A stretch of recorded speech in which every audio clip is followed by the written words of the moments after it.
Si on prend le marché de la France, il y avait l'année dernière à l'automne 1000 milliards d'euros en investissement responsable, dont un peu plus de 300 en ISR proprement dit, c'est-à-dire 1000 milliards d'euros dans lesquels les facteurs environnementaux, sociaux et de bonne gouvernance sont bien pris en compte au moment de la décision d'investissement, et plus de 300 pour lesquels il y avait une démarche robuste, intégrale de sélection de valeurs, de suivi, de vote en assemblée générale et de mesure d'impact, ce qui compte beaucoup.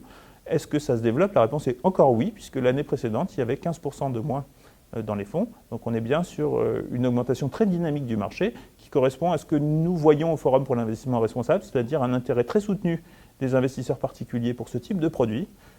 Et un problème, c'est que pour autant, ils étaient jusqu'alors très mal distribués.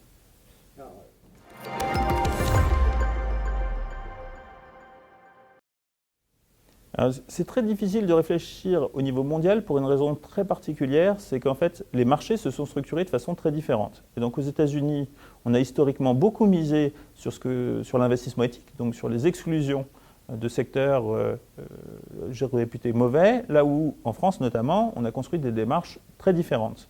Donc comparer des choux et des carottes, c'est toujours compliqué. Par contre, ce qu'on peut dire, c'est qu'effectivement, quand on regarde les déclarations des patrons des grandes sociétés de gestion, tous commencent à dire des choses, tous prennent des engagements, plus ou moins volontaristes, mais tous s'y mettent. Et donc on a l'impression de vivre vraiment un changement d'échelle.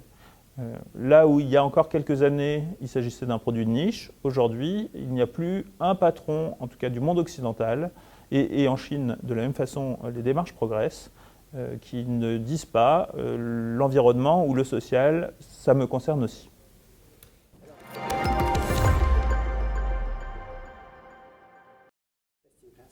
Alors, il y a trois façons de sélectionner les valeurs. Le sujet, c'est effectivement comment mon gestionnaire d'actifs va choisir les valeurs, ou mon assureur va choisir les valeurs qu'il me propose.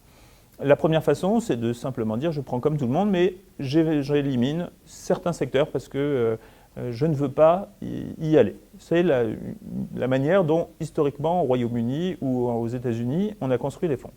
En France, la démarche dominante, c'est le best in class, c'est-à-dire qu'on prend tous les secteurs, et à chaque fois, on élimine les entreprises qui ont les moins bonnes pratiques.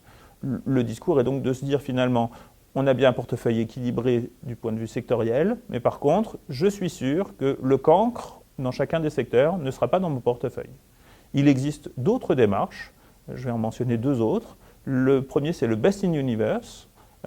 Il s'agit de se dire finalement, peu importe les secteurs, je prends les meilleures entreprises, tous secteurs confondus, et donc si dans tel secteur, pourquoi pas les mines, je n'ai pas de bons élèves, alors je n'investirai dans aucune entreprise. Par contre, s'il y en a un, eh bien, il y en aura un dans mon fonds. Et puis la dernière notion, c'est le best in progress. Là, il s'agit de parier sur le fait qu'en fait, grâce à l'action de mon fonds, je vais pouvoir faire progresser les pratiques. Quand on choisit dans le best in class les meilleurs, on ne fait pas le pari qu'elles seront demain bien meilleures qu'aujourd'hui. Dans le best in progress, on choisit des entreprises dans lesquelles on pense que des progrès vont être faits, y compris pour démontrer qu'on va pouvoir accompagner les entreprises vers des progrès. Et donc c'est cette notion-là, ce qui veut dire qu'il y a aussi un portefeuille des entreprises un peu moins robustes au départ, mais sur lequel le gestionnaire fait le pari que des progrès pourront être faits.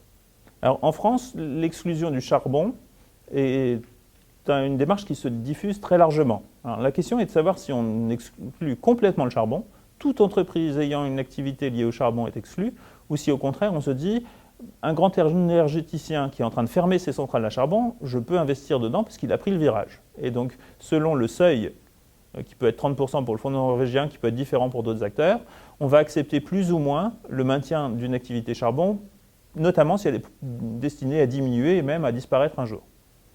Si on décidait par exemple d'exclure complètement le charbon, le nombre d'énergéticiens dans lequel on pourrait investir serait extrêmement réduit. Donc c'est pour ça que les gestionnaires hésitent entre d'un côté avoir un message lisible et avoir une action résolue en faveur de la transition écologique, le charbon étant naturellement la source d'énergie la plus dangereuse pour l'environnement, ou au contraire d'accompagner simplement toutes les stratégies d'entreprise qui sortent progressivement et se redonner le temps, y compris de l'accompagnement social des usines qui vont être fermées ou des centrales qui vont être fermées.